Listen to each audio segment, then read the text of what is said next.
Hello YouTube viewers, welcome to my channel Science to Technology. In today's show, Camera Tuesday, we're going to talk about optical disc backup for photography specifically. So let's dive deep into it. Now first question becomes, why do you want to do something stupid? Go back to something like this. Why? Well, reality is that electromagnetical media, meaning your hard drives and your solid state flash chips, these puppies are not long lasting by their inherent design. Meaning, imagine you dumped a lot of data, right? You dumped a lot of footage. A lot of people do that, and you try to pull that data, let's say 10 years from now or 15 years from now. It's not gonna work. Assuming the drive actually works, physically works, and all that, you're gonna find out that most of the files are there, but they would have bit rotted. What does bitrot mean? Simply means you have a string of binary, right? 0101000001, something like that, and one of the bit will flipped in the wrong place. Why? Again, electromagnetically it's not stable. That's why you can actually switch it. But again, if you can switch it, it can be switched backwards. And same goes with your flash chips. Flash chips have electron pushed into a cell, and that cell becomes either on or off, basically 0 or 1. That's cool, awesome. But here's the deal: you created a state that is not natural, meaning electron does not like to be trapped somewhere. Sooner or later it's going to leach out. Now how long? Again, these things are not something where it's like, I tell you exactly after 7 years data will disappear. No, that's not a way. It's just like almost like half-life, where it's like, 5 years pretty sure, 10 years pushing it, 15 years god help you. So it's one of those things. With statistical data, you can create a pattern is basically this puppy. If you are running it 24/7, 5 years maximum. If you are sparsely using it, 8-year maximum. 10, do not even think about it. And it's not designed to put data and forget about it. You have to constantly run it, constantly do bit parity and checks and all that. Generally operating system does that, but your file can still get corrupted. Your file structure will remain, because again, operating system repairs it, but your file could get corrupted. So be it hard drive, be it flash, be it even LTO, the thing that literally safeguards all our internet on all our corporations, they can also die. Like, then how the heck companies are trusting it? Well, they are not. They are not putting, oh, this is my let's say 18 terabyte of important information. It goes into one tape. Hell no. They put it in 3 tapes, and they generally do not even do it by a person. They do it what we call automated library. So you have one tape, and there is a sequential, basically automated system where people who are monitoring it also. So you dumped data, you dumped another data, you created checksum meaning you can figure out whether data has been rotted or not. So you create checksum, you store that.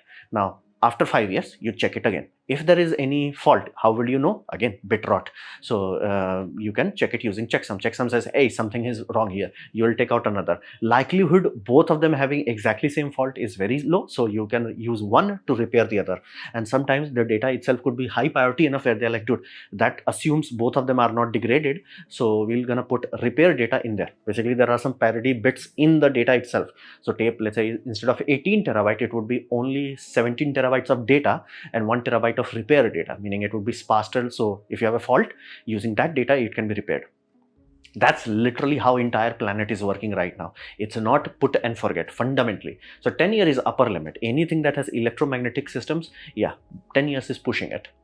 And cloud, right? Like, this is the worst thing that could have happened to humans, because I can guarantee you people who are in early 2000s, they have much better data of that time compared to people who are like in 2010s having data of 2010s, because cloud is someone else's computer. We just assume cloud, Hulu, like there is a disconnect to it, where it's like, oh, cloud means it's absolute. Hey, no, it's not. Especially if it's a free tiers. Many companies have come and disappeared, where they're like, we're gonna give you 100 gigabytes of free storage. Everybody's like, oh yeah. They got into that free storage and boom, done, gone.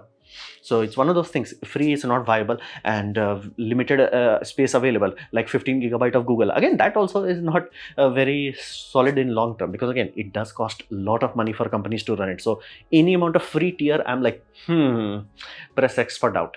And what are the primary reasons people can lose file in cloud? Well, first is payment failure. You are storing something significant, your card declines once, poof, data gone. So payment failure. Another is user error, meaning if you have, let's say for in my case, I have 200 gigabytes of data capacity in my Google Drive. There is a very good chance I'm gonna, like, if I ever need to dump, let's say 100 gigabyte, I'm gonna delete some of the backups to create that space, dump that file and try that. And I'll remember, oh, I'm gonna reload it. I will not, and that data will be completely gone. So generally users are the biggest risk to the data. Another is payment failure, and that assumes on the user end. What about the operator, right? People, they are still people, they are not god, it's just still someone else's computer. You could have operator error. What could be operator error? Like a recent example where Google oopsed. They literally had a bad oops command, and they're like oopsed a pension fund of $125 billion. It's a paid account, and then they oopsed it. So it's one of those things. Do not think cloud as invincible. It is just as fragile as your computer. So it's one of those things that you really must understand. And again, that's assuming here they had oops. There are many small companies that literally went under because somebody figured out how to breach their security and installed what we call malware, or basically a sort of malware encryption key and all that. Rootkit, sorry, yeah, rootkit, and yeah, ransomware, yeah, bye bye, data disappears at that point in time. So you have to understand there are a lot of risk, even data storage in basically cloud, and especially for long term. So how can we safeguard it? Well, we need something what we classify as warm media, meaning write once, read many. Meaning you want it in such a way where it's like, I dumped the data, I cannot oops delete it. That's the biggest reason of data loss, is like you deleted it. So you want a warm media, you put the data and you forget about it. Now optical media really fits that well. And once you put it, like again, 15 gigabytes sounds huge when it comes from, I get 15 gigabytes of cloud storage, 22 gigabytes of M disk storage, one disk. So you have to understand, it's not that bad. And it's a worm, meaning I cannot accidentally delete. I have to keep buying a lot of it, but I will not be able to delete it even few years from now or decades from now. So you need something what we call local archive and warm media, and this will be one of the very critical pillar of 3 to 1. Because again, reality of reality is that if you have one copy of data, that's a zero data. So you have at least 3 copies, and you literally put 2 of them in 2 different media types. Basically, if one copy of the images, videos and all that is in hard drives, another should be in basically optical and offsite. Now cloud is very good for offsite because again you can physically do that. Now can you do all these 3 with disk also? Yeah, you can have, like, 2 disk. Some people will be very litigious with it. They're like, okay, I'm burning data copy 1 on Sony disks, I'm burning data copy 2 in verbatim disk, I'm burning something else on some other brand, and then I'm parceling it to somewhere else. And yes, that is offsite. Why do you need offsite? Because if your house gets fire, electrical hazard, or any sort of oops event, offsite will still be there. And again, LTO also follows that. Also, if you have Google server, they will never ever put all the backups in Google server itself. They will always have tape library that is connected with very high speed fiber somewhere else, physically somewhere else. So earthquake, tsunami, lightning, fire, all those things should not affect it. It has to be done. Like we have learned it the hard way, that and 3 to 1 is the bare minimum. Bare minimum. This gives you some probability of very long lasting data, and you have to be litigious with it. It's like, okay, you keep double checking it, you keep error checking it. If you do not, data could rot in all 3. So that's why you need optical disk even today in 2024. There is nothing else that photographer can be like, okay, I can put photo here and it will last forever. It's not, especially with digital. So okay, let's say you agreed to it, let's say you want to do it. What about the drives? Now let me be very clear. I would prefer if you dumped your money into internal drives, basically things like this. Now yes, there is a problem that heck, even I faced it. This is my first optical drive, I like recent time optical drive, Blu-ray drive, 5 December 2021. Basically all 2022 I bought it. This puppy I was using in my old computer. Thankfully that old computer had internal base storage. Basically I could put this properly, have front panel access and all that. But then I upgraded my computer. New computer did not have a place for this. Okay, and I thought I'm gonna use USB to SATA converters, and then I'm gonna run it from external. Yeah, it does not work because these things consume a lot of power. So I bought another one because again that gave me an illusion where what if the drive was fallen. So but I gave this drive to my brother and it's working fine. So problem was that like it needs a lot of power. Generally the puny adapter and puny converters will not work, so you do need to connect it into it. But because again it draws so much power, because it's connected over SATA, it does have much higher what you call reliability factor. So it's a hassle. Heck, in my case it's literally putting on top of a computer case with magnets.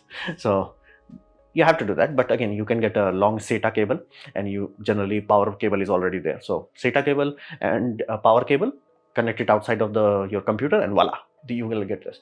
They are generally have higher power draw, so they can afford much higher power lasers, and they generally have much faster read and write speed.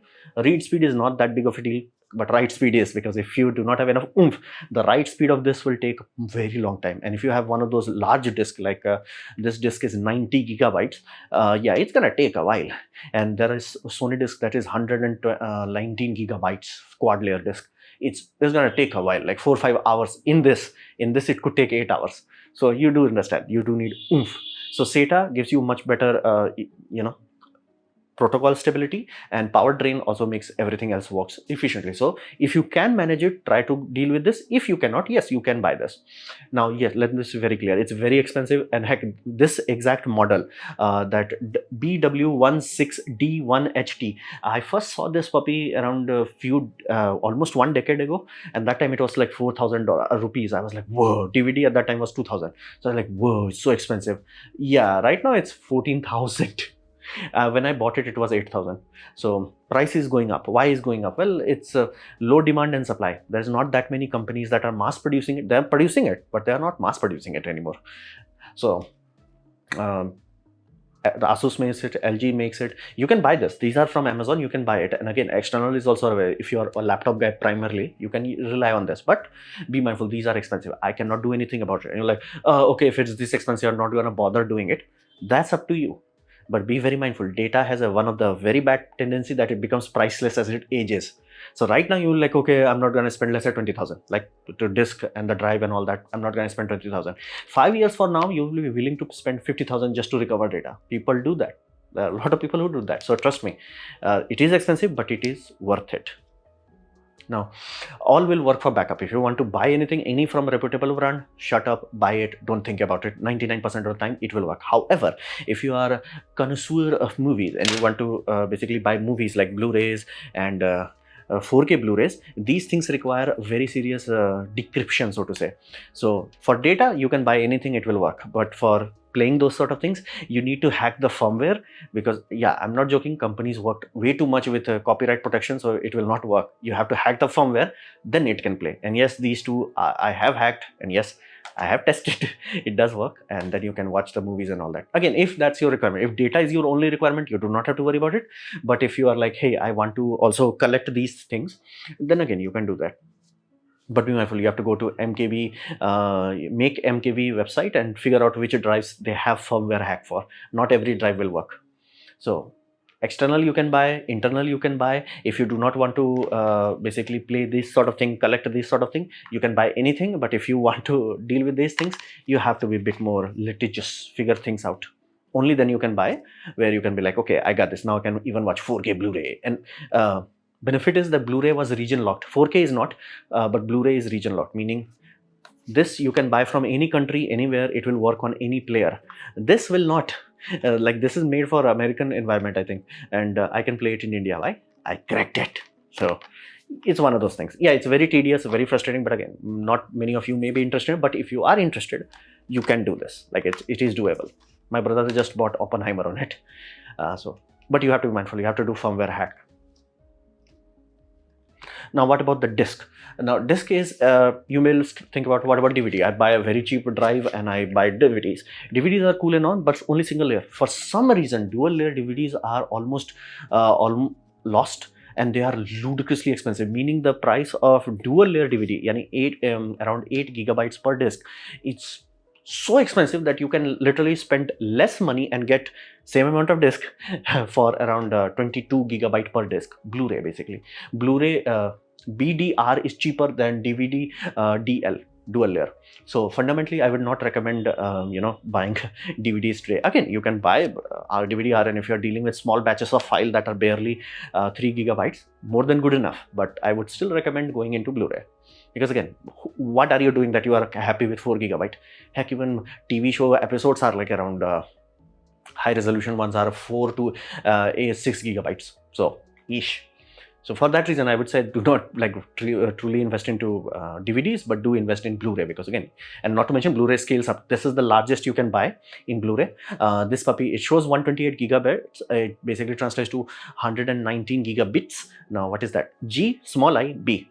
And you have to understand, everybody else, like manufacturers, like hard drives and all that, they will always say 2000 megabytes equal to gigabyte. That's not how Windows counts. Windows counts it in that 1024. So that's why there is always an offset. It's not illegal, it's just two different units.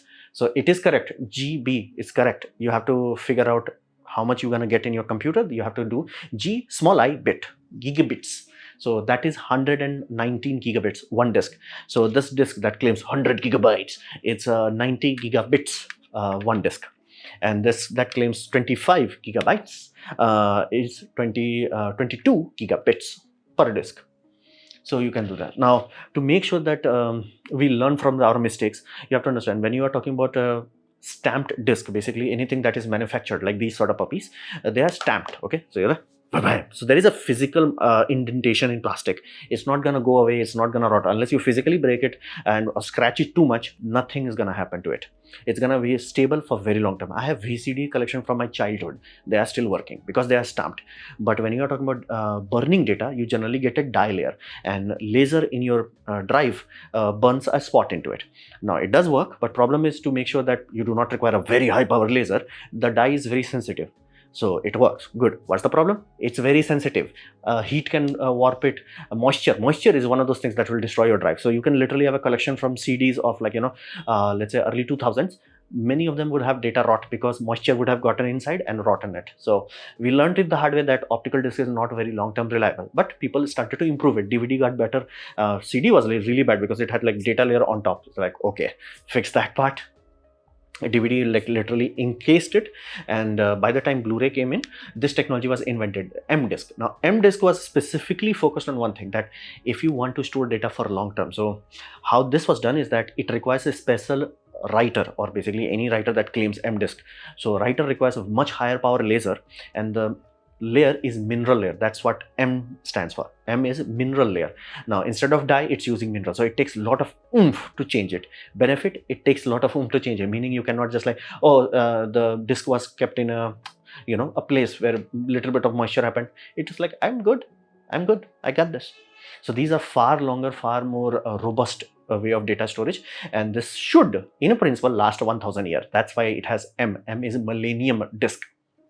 So it should last. Now, what about playing the disc? Let's say you need special writers to write it. What about playing it? Playing it, you can play it in any player. It's not a special player. Heck, you can even have a TV player, right? Many Blu-ray players have a photo viewer. You can just store your data on the disc, DVD or Blu-ray, and you can play it on any player. So that's not an issue. You just need a special burner, not a player. So it's a very good way of storing long-term data. So M-Disc, they're expensive as hell. Per disc wise, very expensive.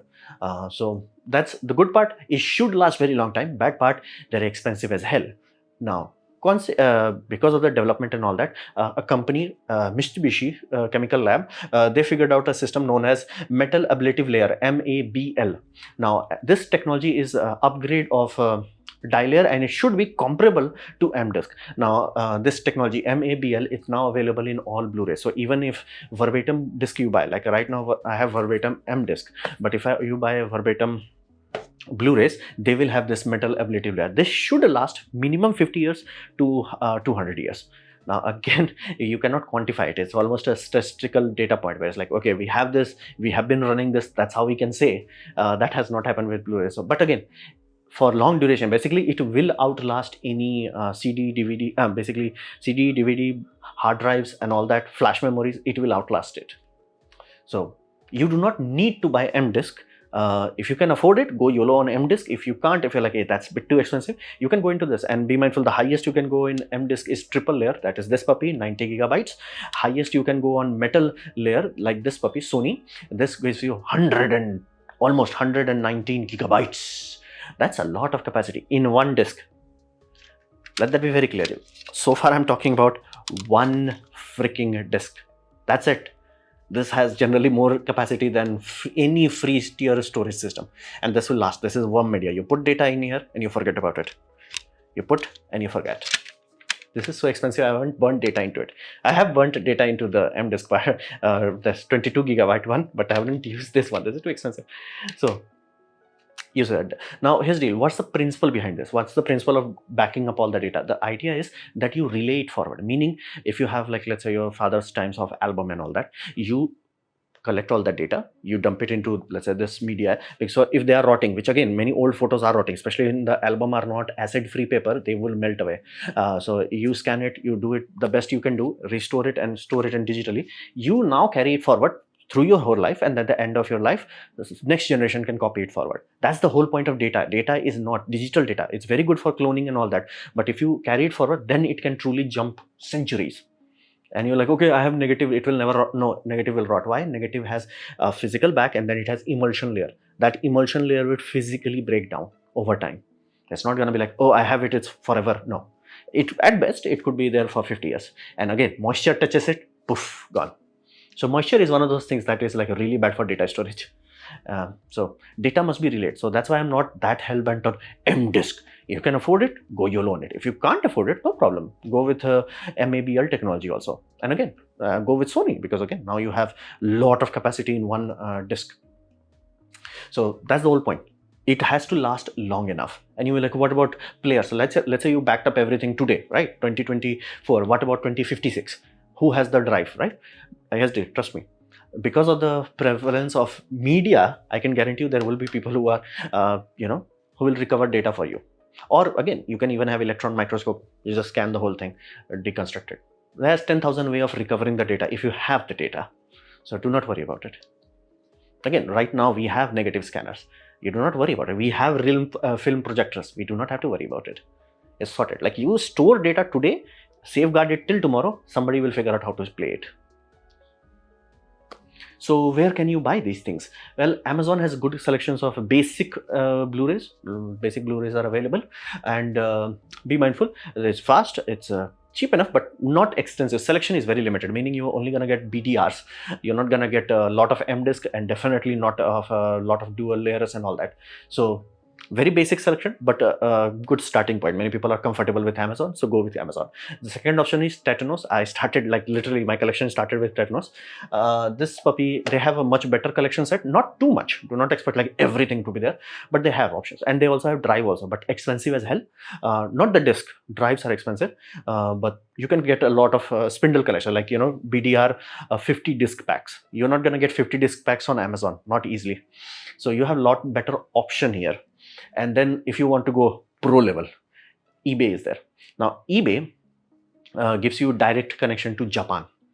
eBay is like basically blocked for Indian seller to sell in India. It's basically Indian seller can sell to abroad seller can sell to India. They cannot, like, Indians to Indian is blocked, because again the market overheated, too much scam was happening, so they blocked this feature. But it's still working. A lot of people are buying it and all that. And here you can buy a really big thing, because again Japan is still mass producing it. It's like it's there in Japan. So right now you can buy in Japan verbatim collection that is 100 disc. Only for 12,000 rupees or something like that. Now, like, that's a lot. Yes, dear, 2,000 rupees or 14,000 or 15,000 divided by 100 disc multiplied by 22. That's almost 2.2 terabytes. That's gonna last a very long time. That's priceless. So compare in that vortex, where it's like, gigabyte per rupees per gigabyte, dollar per gigabyte, so to say. And I have done calculations. So you are only getting the best you can expect is 4 rupees per gigabyte to 3 to 2. If you buy a really big collection, you can get to that much.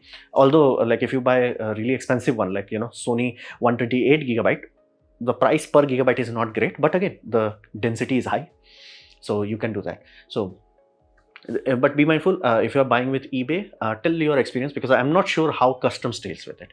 I know it works. I know Japan and India has good relationship, so it's not like, China and all that. So India, Japan has good relationship. This is manufactured in Japan, directly shipped to India, so there is a very good chance it will be quick. But I am dealing with some stuff, so I don't have spare moolah to get into these things, but I will do that. But if any of you are willing to be bold, you can buy it and share your experience, what happens with that. So you can do it. Now be mindful, while these discs are robust, strong enough, and again metal ablative layer or M-disk, it should handle humidity. You're not supposed to push it there, right? Basically you buy the robust structure that you can buy, the most expensive, most robust structure you can buy, and you take care of it like it's a fragile thing, meaning you put it in caddies, you lock it, and you do not grind it. That's the, like, scratching, one scratch does not do anything. Scratch enough of it, it will destroy it.